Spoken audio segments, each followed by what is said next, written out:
아빌라의 셀류커스 왕은 간음을 범한 자는 두 눈을 뽑으라 하는 법령을 나라에 포고합니다. 그런데 의외로 이 황태자가 이 법령을 어기게 되었습니다. 왕은 이 태자에게 법령을 시행하자니 태자가 실명하면 장차 즉위한 후에도 나라를 다스릴 수가 없겠고, 또 법을 시행하지 않자니 국법과 질서가 문란하게 될 것 같아 우려하게 됩니다. 고심하던 왕은 마침내 태자의 한 눈을 뽑고 다른 한 눈 대신 자신의 한 눈을 뽑았습니다. 그리하여 왕은 국법을 준수하면서도 이후에 벌어질 문제를 대비하게 되었다고 합니다. 참 세상에는 여러 가지의 가치와 여러 가지의 질서, 또 여러 가지의 문제들이 상충하고 또 보완하기도 하고 충돌하기도 합니다. 세상에 영원한 가치가 있느냐 하는 문제는 굉장히 중요합니다. 얼마 전에 한 유튜브 방송을 보게 되었는데, 그는 카이스트의 뇌과학자였습니다. 그러면서 그 제목이 뭐였냐면 뇌과학자가 하나님을 믿는 이유, 뭐 이런 제목이었습니다. 세상에 참 똑똑하다, 뭐 잘났다, 뭐 의시되는 사람은 너무 많죠. 뭐 요즘도 힘센 의사협회가 간호사들을 찍어 누르는 그런 형국을 보게 됩니다. 우리나라 로비 단체 중에 제일 강한 게 아마 대한의사협회 같습니다만, 늘 그래왔죠. 뭐 정부도 지고 심지어는 검찰도 이기는 것이 의사협회가 아닌가 이런 생각을 합니다. 힘이 있으니까 의시되고, 자기들의 의도대로 정의나 질서와 관계없이 늘 그렇게 자기들의 의지대로 로비를 해서 이겨내곤 합니다. 뭐 거기뿐이겠습니까? 세상에 뭐 힘과 질서와 뭐 이런 것들을 차치하고 자신의 뜻대로 하는 사람들 많습니다. 그래서 여러분, 우리 인간과 이 세상에는 가치, 그 중에서도 영원한 가치가 무엇이냐 하는 문제에 대해서 결론이 있어야 됩니다. 아까도 말씀드렸던 바로 그 뇌과학자가, 우리는 생각하기에 정말 똑똑하고 과학도 많이 공부하면은 이 신화 같은 옛날 이야기 같은 동화 같은, 그래서 창세기를 비롯한 성경의 이야기가 이거 다 말도 안 되고 인간이 만들어낸 이야기가 아니야? 하면서 안 믿을 것 같죠. 뭐 사실은 진짜 신앙이 아니라 그 언저리에 있는 사람들은 그렇게 얘기합니다. 뭐 인간이 만들어낸 이야기다, 뭐 소설 같은 이야기다. 그러니 종교적인 성경이 안에 있는 내용들은 뭐 별로 중요하지 않다. 그냥 착하게 살려고 종교가 있고 성경이 있는 것이다. 라는 정도로 끝내버리고 말기도 합니다. 그러나 여러분, 그렇지 않습니다. 제가 오늘 그 뇌과학자 이야기를 하는 것은 뭐 자세하게 뭐 그분의 스토리와 뭐 이걸 얘기하고 싶지는 않지만, 여러분, 카이스트에 있는 교수, 뇌과학자 교수는 여러분 대한민국에서 그보다 더 똑똑하고 그보다 뇌나 인간의 정신세계에 대해서 과학적으로 더 낫다 하는 사람이 있을까요? 아마 없을 겁니다. 최고의 인간의 뇌에 대해서 연구하는 분이니까. 그런데도 그가 여전히 하나님을 믿는 이유가 있지 않겠습니까? 그러니까 역사적으로 수천 년 동안 참 제가 신학 공부를 하다 좌절을 하는 경우가 있었습니다. 그런 건 뭐냐면은 너무 신학이 방대하고 깊이가 있고 뭐 이런 것은 뭐 그런 것도 없지 않지만, 가끔가다 어떤 신학자의 책을 읽을 때 읽어도 무슨 뜻인지 모르겠는 이야기가 나왔습니다. 물론 학부생이 시절이었으니까 학부생이 읽어도 모르는 이야기 사실 많죠. 뭐 모르고 지나가는 건 모르니까 괜찮습니다. 내가 모르는 걸 모르니까. 그런데 내 문제는 모르는 걸 알 때가 문제입니다. 글을 읽었는데, 문장을 읽었는데 도무지 무슨 말인지를 모르겠습니다. 이해가 안 됩니다. 왜 여기서 갑자기 이런 말을 했지? 이건 무슨 뜻이지? 도대체 이 문장이 의미하는 바는 뭘까? 그래서 간혹 가다가 잘 모르는 독일어 원문을 찾아보기도 하고, 또 영어 원문을 찾아보기도 합니다. 영어는 조금 난데 독일어는 또 뭐 거의 못하니까 이 독일어 원문은 이거 참 어렵습니다. 어쨌든 그게 어떤 언어로 되어 있든 간에 신학책이나 철학책 중에 정말 어려운 책들은 너무너무도 어렵습니다. 그런데 이제 문제는 이런 거죠. 수천 년 동안에 그렇게 세상에서 정말 천재다, 똑똑하다, 뭐 공부를 많이 한 박사다, 뭐 한 사람들이, 왜 그렇게 똑똑한 사람들이 예수를 믿는 것을 멈추지 않고 2000년 동안, 심지어는 죽음을 불사하면서, 또 우리가 근대가 되면서 교통수단이 좀 발달하니까 아프리카로 아시아로 이 땅끝까지 막 몇 개월, 길게는 몇 년을 걸쳐서 배를 타고 오면서까지 복음을 전파하려 했을까? 물론 그 이면에는 제국주의적 침략 요소도 있었고 거기에 부합하고 거기에 이용당하는 부분도 없지 않았지만, 그러나 본질은 복음을 땅끝까지 이르러 예수님의 제자를 만들고자 하는 그 복음의 열정 아니었겠습니까? 그것이 기본적인 출발이었습니다. 왜 그랬을까요? 그들에게는 무엇과도 바꿀 수 없는 영원한 가치가 있기 때문입니다. 요즘 정치판에서도 옛날에는 그래도 빨간 당보단 파란 당이 돈을 덜 받고 재정적인 문제, 재산 끌어모아서 그냥 이렇게 부자가 되려고 하는 거, 옛날에는 그래도 파란 당이 낫다. 요즘은 빨간 당이나 파란 당이나 50보 100보 아니겠습니까? 50보 100보 거기서 거기. 그냥 그놈마다 다른 거야. 놈마다 다른 거지 그놈이 다 그놈이야. 그렇게 돼버렸습니다. 그럼 도대체 우리는 여기서 무엇으로 판별을 하고 투표도 하고 선거도 하고 이렇게 하고 또 그거보다 더 깊이 있는 가치가 무엇이냐? 그건 바로 하나님의 말씀, 성경, 복음임을 우리가 잊지 말아야 됩니다. 그래서 예수를 믿는 자가 신앙적으로, 종교적으로도 중요하지만 세상적인 가치에서도 영원한 가치 판단을 할 수 있는 기준이 되어야 됩니다. 물론 대한민국이 요즘 여러 가지 면에서도 참 어떤 스탠다드가 되는, 척도가 되는, 기준이 되는, 표준이 되는, 그리고 모범이 되는 그런 것들이 많이 사라진 것은 사실입니다. 옛날엔 교회가 그런 일들을 정말 많이 감당했었죠. 당연히 그랬었습니다. 성탄절 아침 되면 여러 목사님, 장로님 나와서 대담하는 것이 공영방송에서 나오기도 했었고 그랬지만, 요즘은 그런 거 상상도 못할 만큼 후퇴하였죠. 심지어는 카톨릭 국가화하고 있죠, 이제는. 그러니까 그것이 모든 문제가 뭐냐? 여러 가지가 있겠지만, 언제 한번 한국 교회와 한국 국민에게 고한 이런 문제에 관해서 왜 한국 교회가 무너지고 있느냐에 관해서 말씀을 나눌 기회가 있겠습니다만, 어쨌든 영원한 가치가 없기 때문에, 영원한 가치를 추구하지 않기 때문에 문제인 거죠. 오늘 이 요한 일서는 사도 요한이 보낸 편지입니다. 요한복음을 통해서 모든 성도들은 하나님 아버지를 알게 되었고 진리의 말씀을 깨닫게 되고 굳건한 신앙을 소유하게 되죠. 성도들은 이런 신앙 성장에 거짓 교사들의 가르침으로부터 자신의 신앙을 지킬 수 있는 원동력이 되었고, 요한복음은 참 쉬우면서도 또 가장 깊이 있는 그런 복음서가 되었습니다. 그러면서 사도 요한은 본장에서 하나님께 속한 그리스도인들이 적그리스도가 활동하고 있는 세상에서 하나님의 계명을 실천하라고 그러한 교훈을 주고 있죠. 어떤 것을 가르칩니까? 먼저 첫 번째로는 행함으로 입증하라는 거죠. 예전 전 대통령이었던 김대중 대통령이 행동하지 않는 것은 악의 편이다. 이런 명언을 했죠. 전 또 그걸 빗대어서 실천하지 않는 신앙은 사탄의 편이다. 이런 표현을 하기도 했습니다만, 행하는 것은 참 중요하죠. 오늘날 우리가 이 영원한 가치를 잘 못 지키고 있다라고 평을 듣는다면 거기에 근본적인 문제는 바로 그거죠. 우리가 한국교회 신자만큼 열심히 모이는 교회가 세계에 있을까요? 없습니다. 그럼 오늘까지도 마찬가지입니다. 근데 왜 예전에는 그것이 잘 먹혔고 한마디로 칭찬을 받을 만한 교회인데 지금은 그렇지 않느냐? 단지 말씀을 듣고 아멘 아멘 잘하고 그러는데, 문제는 결국 듣고 깨닫고까지는 되는데 그 다음에 행함이 없기 때문이죠. 행하는 것만큼 중요한 게 없죠. 사도 요한은 우리가 죄를 범할 때 우리의 대언자이신 그리스도께서 하나님 앞에서 우리의 죄를 대신 담당한다고 말씀합니다. 여러분, 이 대속교리는 한마디로 쉽게 표현하면 대속교리죠. 우리를 대신하여서 십자가를 지셨다는 이 십자가의 복음은 우리에게 무엇보다 중요합니다. 이것은 이 영원한 가치 첫 번째가는 중요한 진리입니다. 그러므로 우리를 대신해서 십자가를 지신 그 예수님 때문에 우리는 예수님의 말씀을 껌뻑 들어야 함에도 불구하고 사실 이제는 깜빡해버리고 잘 안 듣는다는 데 문제가 있는 거죠. 그리스도인이 주의 계명을 지키는 것은 바로 나는 예수님을 신뢰합니다. 나는 예수님을 신앙합니다. 나는 예수님을 추앙합니다. 나는 예수님을 믿습니다. 여러 가지 이러한 것의 바로 결론입니다. 예수님 말씀대로 산다는 거죠. 그렇게 행한다는 거죠. 그러지 않는다는 거는 문제인 거죠. 근데 여러 가지가 있겠죠. 구약의 율법도 많지만 신약에도 여러 가지 명령이 있죠. 그러나 가장 중요한 것은 뭡니까?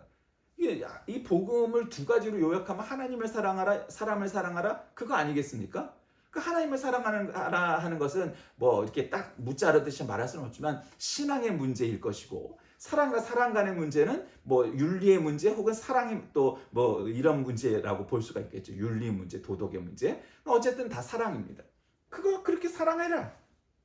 근데 우리가 알고 있고 또 깨달았기도 해요. 그렇게 사는 것이 훌륭한 것이고 마땅한 것이고 옳은 일이고 우리가 다 안다.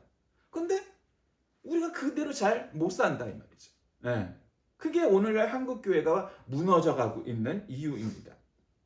7절에서 사도 요한은 자신이 전한 내용들이 전혀 새로운 계명이 아니라 구약 시대부터 전해 내려오던 계명이다 이 말이죠. 여러분, 10계명도 1계명부터 3계명은 하나님과 인간 간의 관계고, 5계명부터 10계명까지는 인간과 인간의 문제고, 제4계명이 안식일 아닙니까? 그래서 이 안식일이 중요한 이유는 바로 인간과 하나님, 하나님과 인간의 관계가 이렇게 크로스하는 교차점에 바로 안식일이 이렇게 딱 포진되어 있다 이 말이죠. 그러니까 10계명도 너무 많다. 외우기도 힘들다. 그럼 딱 2계명으로 아까도 말씀드렸듯이 하나님을 사랑하라, 사람을 사랑하라. 2가지로 딱 요약할 수 있다 이 말이죠. 그것이 바로 계명이다라는 거예요. 그러니까 그것을 사랑하는 것을 입증해야 되는 거예요. 행해야 되는 거예요. 실천해야 되는 거예요. 근데 문제는 우리가 하나님을 사랑한다는 게 뭘까요? 여러 가지가 있겠죠. 여러 가지가. 우리는 주로 그것을 교회를 통해서 실천하려고 하고, 물론 때때로 개인적으로 실천하려고 합니다. 예. 뭐 각 가정마다 어떤 곳에 기증도 하고 증여도 하고 뭐 후원도 하고, 그런 방법으로 개인적으로 얼마든지 남을 돕고, 제3세계 어린이들, 뭐 기아와 난민, 전쟁 구호물자, 또 아니면은 또 무슨 천재지변으로 어려움을 겪고 있는 사람들 돕는 거죠. 근데 문제는 그것은 굉장히 중요한 일 중에 하나이지만, 그거는 신앙이 없어도 얼마든지 그렇게 착하게 사는 사람들 있죠. 예, 많아요, 여러분. 신앙 없어도 그렇게 행한단 말이죠. 왜 그러겠어요? 나만 부자 되는 게 전부가 아니기 때문이죠.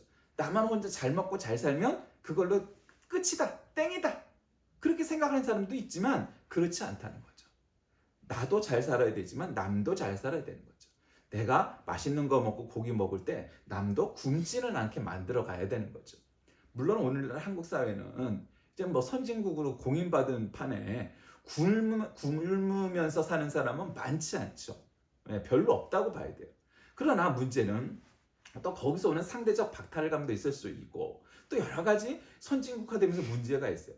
뭐 세계 최강 대국인 미국에도 얼마나 홈리스들, 무주택자들, 길거리에서 텐트 치고 자는 사람들이 많습니까? 하와이나 캘리포니아나 뭐 플로리다나 뭐 이렇게 따뜻한 지방에 가면은 아주 집 없는 사람들이 텐트 쳐놓고 노숙하는 그런 노숙자들이 정말 많은 것을 보게 됩니다. 뭐 심지어는 세계 최고의 생활 수준을 갖고 있다는 뭐 북유럽이나 복지 국가들 가봐도 또 여러 가지 문제가 있어요. 그러니까 경제적으로 점점 잘 살게 된다는 것이 인간의 모든 만사를 다 해결한다면 좋겠지만, 여러분 그렇지 않다는 거 우리가 알지 않습니까?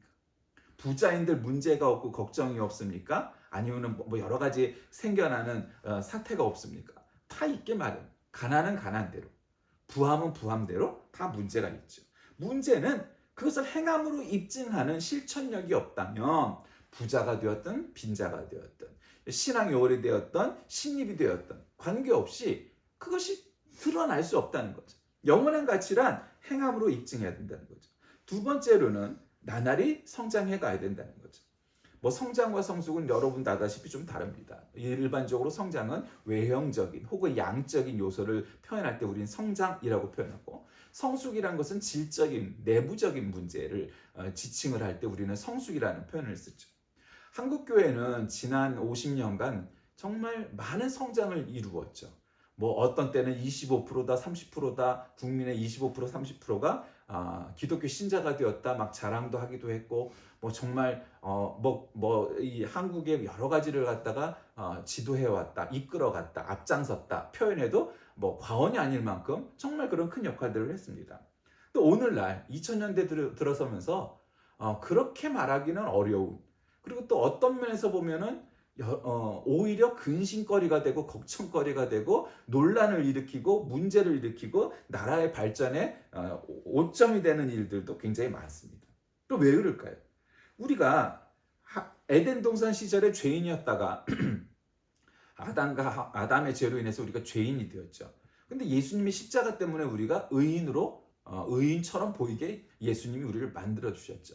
근데 우리 안에는 늘 그 죄인의 요소가 남아 있는 거예요. 예. 왜? 원래 우리 원적은 하나님의 자녀가 아니라 죄의 자녀였기 때문이죠. 뭐 그것을 성경에서는 죄의 쓴뿌리다 뭐다 이렇게 표현을 하는데 어쨌든 그런 요소가 있어. 그러니까 하나님의 자녀가 되었으니까 그럼 이제부터는 오직 성결하게만 살아야지. 자, 출발하면 좋겠는데 살다 보면 그렇지 않다는 데 문제가 있는 거죠. 그러나 요한은 신앙이 성숙한 성도들에게 태초부터 계신 일을 알고 또 그래서 믿음으로 살아야 된다고 말씀하는 거죠. 그럼 뭐냐? 이 세상을 사랑하지 말고 오직 말씀을 사랑해야 된다는 거죠. 오늘 본문 말씀에서도 참 여러 가지로 교훈을 주는 말씀이죠. 아주 구체적. 자녀들아, 아비들아, 아이들아, 청년들아 막 이러면서 이 세상에 있는 것들을 사랑하지 말라 말씀하죠. 근데 여러분, 그러니까 근데 이거를 너무 확대 해석을 해갖고 야 가요도 들으면 안 돼. 패션도 따라가면 안 돼. 방송도 보면 안 돼. 주로 이런 거 어떤 사람들이 얘기해요? 이단 사이비들이 그런 거 조장을 하죠. 그런 게 아니에요. 여러분은 어떻게 그러겠어요? 원래 기독교는 그러한 종교, 그런 신앙이 결코 아닙니다. 여러분은 패션의 리더가 되세요. 예, 부자도 되세요. 그거 얼마든지 그게 문제가 되지 않아요. 그런 게 문제가 아니라 문제는 부자가 됐든 패션의 리더가 됐든 방송하는 사람이 됐든 세상의 첨단의 직업군에 속해 있든 다 좋아. 문제는 그것을 기독화해야지. 그리스도화해야지. 복음화해야지. 무엇으로? 영원한 가치로 그렇게 만들어가야죠. 그 가끔 가다가 유튜브에 뜨는 내용 중에 이런 게 재밌습니다. 어저께인가 봤는데요. 배우들이 왜 수상소감 얘기하죠. 요즘 수상소감 때문에 논란이 된 어떤 자칭 평론가도 있지만 물론 우리나라 배우들이 이게 한번 그 큰 상을 받으면 막 그냥 너무 감동해갖고 울기도 하고 뭐 이렇습니다. 그러니까 아직 촌스러워서 그런 거죠. 그러니까 헐리우드 배우들만큼 그렇게 완벽하게 세련되지 못해 우리가 그에 비하면. 그러니까 울기도 하고 뭐 그렇습니다. 근데 그거는 좀 문제가 전혀 없는 것은 아니다.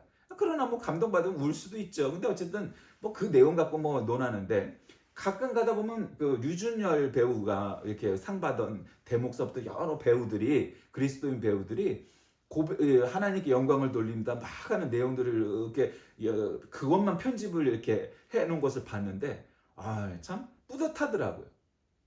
그런 거 별로 방송사나 뭐 시상 주간사에서 좋아하겠어요? 별로 안 좋아하죠. 그래도 딱 한마디 그렇게 하고 하나님께 영광을 돌립니다. 심지어 아역 배우도 그런 멘트를 하는 내용이 있었어요. 참 감사하죠. 여러분, 세상과 단절해서 살라는 게 아니고 세상 속에서 그런 리더가 돼야 된다는 거죠. 그리스도의 향기, 최고의 사람, 최고의 선수, 최고의 배우 다 되세요. 그게 문제가 되는 게 아니에요. 산 꼭대기에 올라가 살고 보지도 말고 듣지도 말고 그러라는 이야기가 세상을 변화시킬 만한 오히려 프론티어가 개척자가 돼요. 제일 앞에 있는 사람 선구자가 되라. 그것이 복음이 가르치는 것이지 오늘날 이 세계에서 기독교만큼 이렇게 현대화되고 첨단화되어 있는 종교가 어디 있어요? 우리하고 출발이 비슷한 배경에서 출발한 유태교나 혹은 이슬람, 무슬림들 한번 보세요. 여러분 우리가 봤을 때 얼마나 미개합니까? 얼마나 후졌습니까? 얼마나 옛날 거예요. 아직도 뭐를 먹으면 돼 안 돼 갖고 논하고 있고 뭐 그래요. 물론 우리 기독교 바운더리 안에도 그런 사람이 없지는 않지만 우리의 주류는 그런 건 아니잖아요. 뭐 오징어 먹는다고 뭐라고 그러고 돼지고기 먹는다고 뭐라고 그러고 우리는 그런 사람들이 아니잖아요. 그럼 왜 우리는 그럴까? 돼지고기를 먹는 게 나쁜 게 문제가 아니라 돼지고기를 먹든 어떤 걸 먹든 그 사람들이 교회에 나와서 복음 듣고 예수 믿고 그래서 구원 받는 게 중요한 거예요. 그게 제일 중요한 거예요. 저 사람은 피부가 어떤 색이고 저건 뭐 국적이 어떤 사람이고 저 사람 옛날에 과거에 이랬었고 따위의 일들이 우리에게는 하나도 안 중요한 거예요. 모든 사람이 나와 구원 받을 수 있다면 그 복음의 본질과 관계없는 일들은 조금 양보를 하건 뭘 하더라도 일단 구원받는 게 제일 중요하다는 거예요.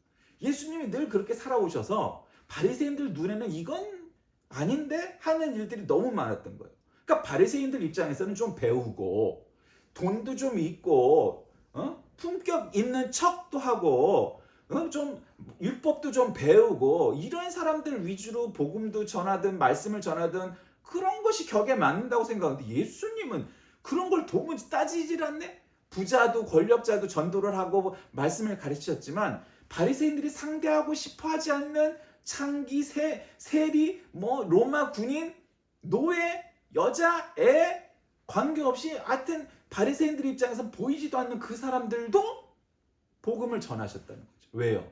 영원한 가치 때문에. 복음 때문이죠.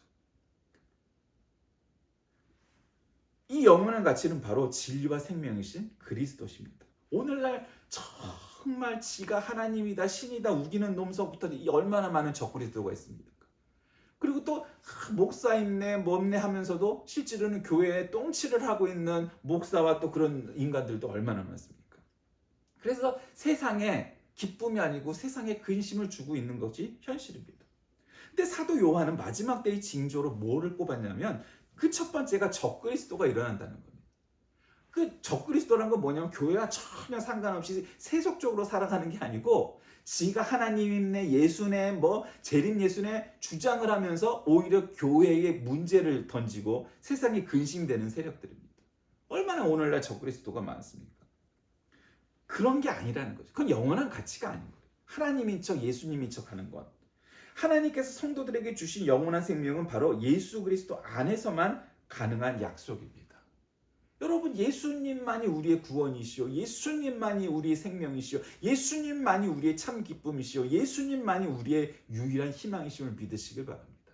그분만이 우리에게 영원한 가치입니다.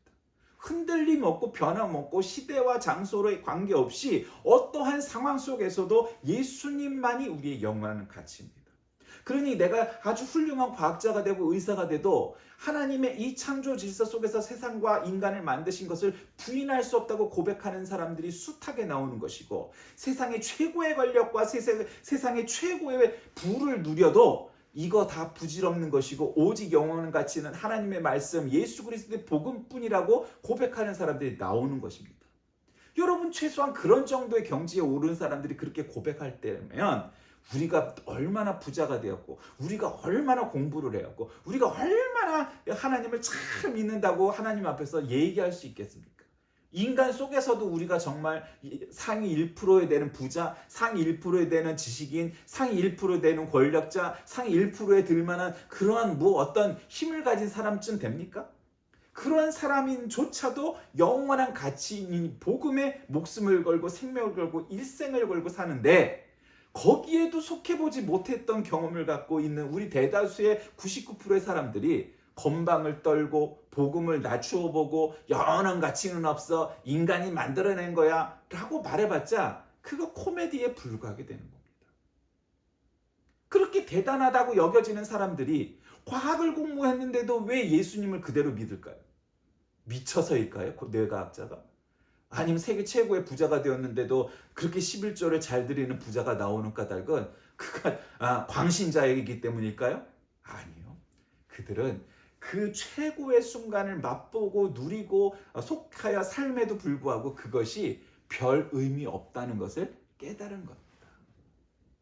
왜 사도 바울은 그렇게 최고의 엘리트에 속하는 사람이었는데도 불구하고 하나님 앞에서 그리고 사람 앞에서 뭐라고 고백합니까? 내가 세계 최고의 지식과 권력과 뭐를 가졌을지라도 내가 이 세상에 있는 모든 지식은 다 똥! 배설물에 불과하다라고 고백을 하는 까닭이 무엇입니까? 실제로 그렇게 깨닫고 믿었고 그렇게 여겼기 때문이죠. 영원한 가치는 오직 하나님뿐이심을 믿으시길 바랍니다. 복음뿐임을 깨달으시기 바랍니다. 그래서 오직 세상 속에서 나를 유혹하고 뭔가 엇비슷한 사이비와 이단들이 더 넘쳐날지라도 우리에게 영원한 생명과 진리를 주신 이는 예수 그리스도뿐이십니다. 그러므로 우리는 예수님처럼 살아야 되는 것이지 세상의 아무개처럼 사는 게 우리의 목적이 돼서는 절대로 안 됩니다. 물론 그들은 우리의 가이드가 되어줄 수 있지만 그러나 근본적으로 우리는 예수님처럼 예수님 말씀대로 살아가야 합니다. 초기 교회 시절부터 적그리스도는 굉장히 많았습니다. 사실은 이 요한일서를 포함한 이 요한문서들, 요한복음, 요한 1, 2, 3, 4, 이런 요한계시록에 이르기까지 이 요한문서들은 나온 그 배경에는 초기 교회 시대의 가장 큰 이단과 사입이라고 표현할 수 있었던 영지주의 때문입니다. 그러니까 영지주의란 건 뭐냐면 세상의 지식은 한마디로 육적인 지식이라는 거죠. 그러나 복음은 영적인 지식이라는 거죠. 뭐 그게 뭐 전혀 잘못됐다고 말할 수는 없습니다. 그런 요소가 있죠. 근데 문제는 이 영지주의가 어디까지 흘러가냐면 극단적으로 나중에는 예수님은 육체가 부활한 게 아니라 한마디로 영이, 그 한마디로 귀신이 나타나서 내가 부활했다 한 거지 육체가 아니라는 거죠. 이제 거기에서 이 영지주의가 문제가 되는 거예요. 그래서 그 영지주의를 비판하고 사람들에게 참된 복음을 알리고자 유대 사람, 헬라 사람뿐만 아니라 전 세계의 모든 사람들이 잘 깨달을 수 있도록 쉽게 복음을 정리한 것이 요한복음이요. 또 그런 진리를 위하여 편지를 쓴 게 요한 1, 2, 3서요. 그리고 또 현대를 사는 종말의 시대에 사는 우리 모두 이 후손들에게 참된 이 종말의 시대에 일어날 일들에 대해 예언하는 것이 바로 요한계시록인 겁니다. 그러므로 그리스도를 아는 것은 머리로 믿고 가슴으로 깨닫고 뭐 하는 것에서 끝나는 것이 아니고 우리가 그 말씀대로 사는 것이어야 됩니다. 적그리스도가 난무하는 이 시대에 하나님의 교회와 성도들을 지키려고 우리가 애쓰는 것은 바로 그 영원한 가치 때문입니다. 사랑하는 교회 여러분, 우리는 정말 영원한 가치에 기준하여서 세상의 모든 일과 작은 일에조차 정말 그 가치대로 판단하고 실천하며 살아가고 있습니까? 혹은 아닙니까? 그러면 방송에 나오는 그런 어마어마한 죄를 짓고 문제를 일으키고 있는 사람들만큼은 아닐지라도 우리가 이 영원한 가치대로 사는 사람은 결코 아닐 겁니다. 우리가 참된 그리스도인이라면 예수 그리스도와 그분의 복음, 십자가의 복음만을 위해서 그것이 우리의 영원한 가치임을 고백하고 정말 그렇게 보이도록 살아가는 저와 여러분이 다 되시길 주의 이름으로 간절히 기도하겠습니다. 살아계신 하나님, 오늘날 우리에게 필요한 것은 이 영원한 가치, 복음대로 살지 않는 교회, 그대로 살지 않는 우리 사람들 때문임을 고백합니다. 정말로 이제는 가난하지도 이제는 소수도 아닌 그런 세력이 되어버린 기독교회가 바로 그로 인하여서 무너져가고 이전만큼 영향력을 발휘하지 못합니다. 이 영원한 가치를 깨닫고 실천하여 정말로 하나님께서 말씀하시는 대로 세상을 선도해가는 한국교회가 되게 하여 주옵소서. 예수님의 이름으로 간절히 기도드립니다. 아멘.